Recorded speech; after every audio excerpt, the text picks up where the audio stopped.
If you're a basketball fan, then surely you've heard about the massive record that just got broken, and if you haven't, then you must be living under a rock. The record in question isn't one to be celebrated at all though, because it's a benchmark of losing, the likes of which we have never seen before, and the team suffering to this extreme is of course the Detroit Pistons. Now I know you all clicked onto this video because of the title being about the complete disaster that the Detroit Pistons are, and while the historic losing streak is definitely the icing on the cake, it's actually not the sole reason why I'm discussing this, because this has been a topic that has been in my notes for weeks now to make a video about. The timing just happens to be perfect for it at the moment. In the video, we are of course going to be discussing the fact that, in my humble opinion, the Detroit Pistons are the biggest disaster the NBA has ever seen, how they got to this point, and what their future could possibly hold. Before we start though, it turns out a good amount of you watching right now aren't even subscribed to the channel,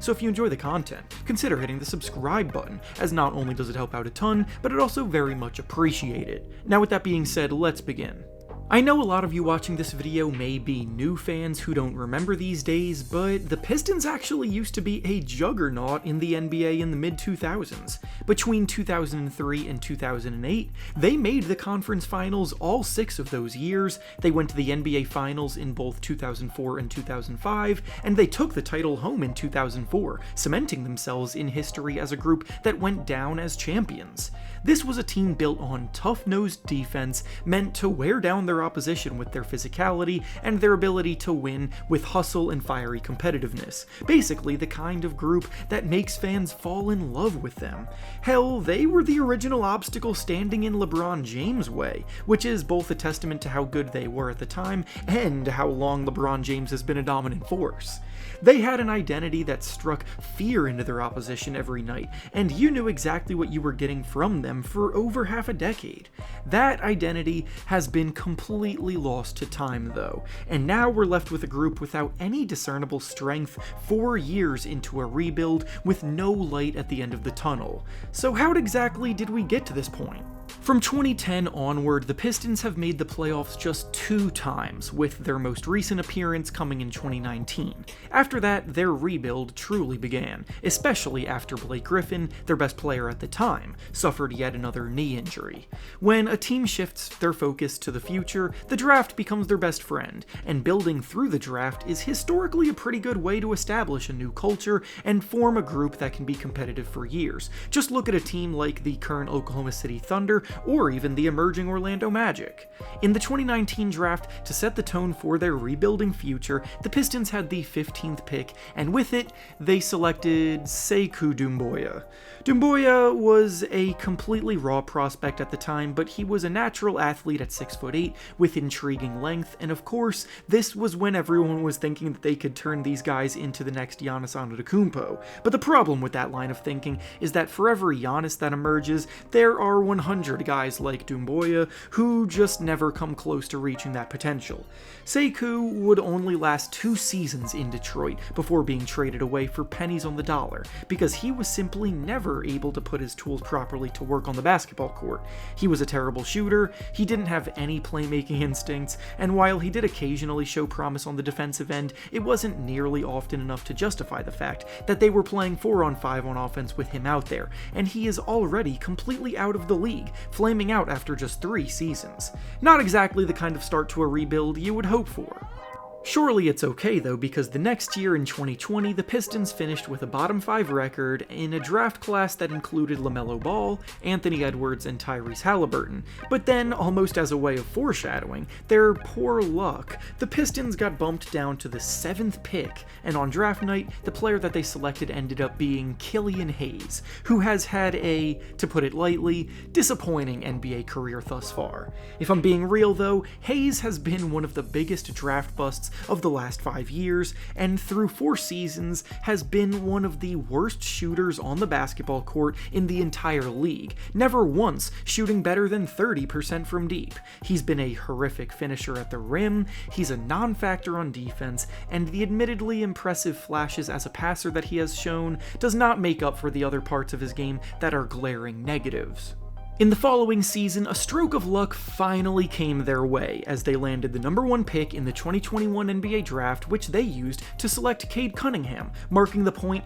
that they finally found a player worthy of building around. He put together a pretty strong rookie season where he really came on at the end of the year, carried that momentum into year 2, looking even better, and then suffered a season-ending injury just 12 games in. That was supposed to be the year that the team's core really started building chemistry together on the court, and it was immediately cut short by awful injury luck. The 2022 NBA draft was equally unkind to the Pistons, because despite having a bottom 3 record in the league that year, they got bumped down to the 5th pick from the lottery, and in a draft class stacked at the top, they missed out on guys like Paolo Banchero, Chet Holmgren, Keegan Murray, and Jabari Smith, and selected instead Jaden Ivey, who was available at 5. With Cade Cunningham set to lead the team as their lead guard, the combination of fit and need made this a pretty questionable pick, because Ivey's best attributes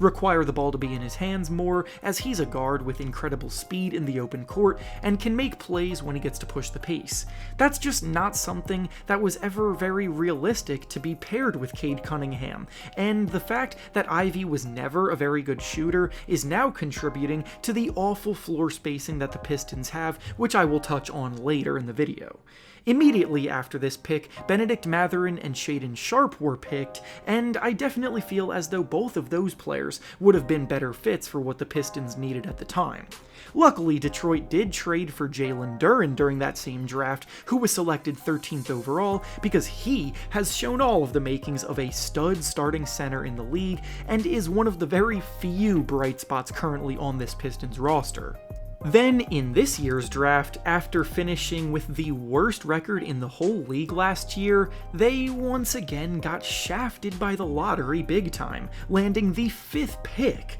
missing out on Victor Wembanyama, and instead taking Ausar Thompson there, who has definitely looked incredibly good defensively, but has a long way to go before he's a positive player on the offensive end, and that honestly summarizes the entire Pistons rebuilding saga. They've been so bad for so long, hoping to find a savior in the draft. They've continuously gotten the short end of the stick in the draft lottery. The one time they didn't get shafted, they landed a stud in Cade Cunningham, but then went on to do everything in their power to make his life difficult, and on top of it all, their injury luck has been a nightmare. I haven't even touched on the moves they've made outside of the draft yet, which brings me to my next point. If I could summarize the Pistons' game plan outside of the draft, it would be to try to buy low on prospects that flamed out elsewhere, hoping they could find a gem by giving them a second chance. For example, Marvin Bagley was the 2nd overall pick in the 2018 NBA draft, never at any point performed like a player worth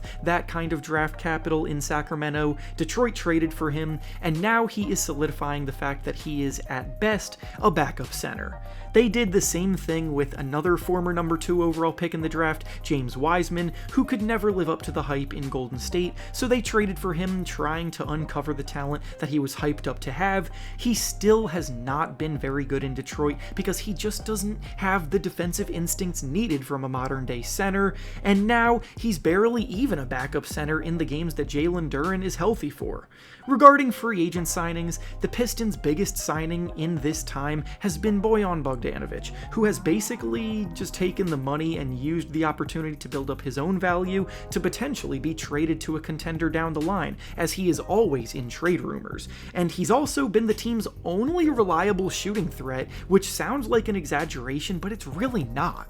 Of the top 10 players in the Pistons' rotation minutes-wise, Bogdanovic is the only player shooting the ball efficiently from 3 on a reasonable volume of attempts. Every other player is either shooting below league average or just not taking that many threes in general, and the complete lack of spacing plays a big part in why they have lost as many games as they have, and also don't even look like they can improve moving forward. Tying it all together now, the Pistons have cemented themselves as the biggest disaster in NBA history, losing more consecutive games in a row for a lot of reasons. They've whiffed big time on about half of their lottery picks, they've only made one single notable signing in a 3-year span, they've continued to take chances on prospects that flamed out elsewhere, expecting to be able to fix them, injuries have hampered them at inopportune times, and the talent they do have just doesn't really fit well together from a team-building perspective. When you've been rebuilding for as long as they have,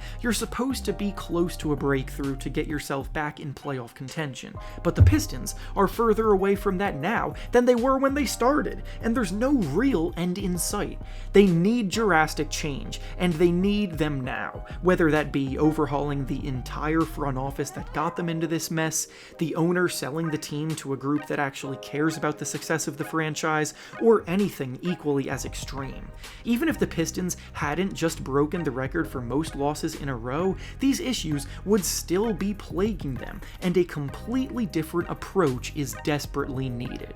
And with that being said, that's all I have for you today. Make sure to like the video, subscribe to the channel, and comment down below what you think the Pistons need to do to turn this ship around. Thanks for watching, and I'll see you all next time.